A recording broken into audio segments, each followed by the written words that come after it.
You let him play you. He thinks he knows you, like there's some kind of relationship going. He led you like a lapdog. Bull! I knew what I was doing. I was on the hunt, same as you. No, you were trying to prove something. You let your ego cloud your judgment. You should have listened to me. I thought we were partners. We are, but we're not equals. Not even close. You sanctimonious, self-righteous— You're not in it like I am, Barbara. It's still a game for you. It's still a thrill. You haven't been taken to the edge yet. The edge of what? The abyss. The place where you don't care anymore. Where all hope dies.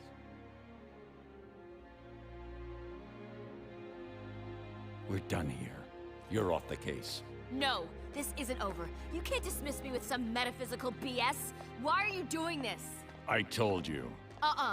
We've been up against worse threats than Paris, France. This isn't about me. It's about us. It's about you getting protective and sitting in judgment. I won't have it! Then get out. How dare you! I'm in this because of you! I did what you wanted! I made it work! Ugh. Ugh. Ugh.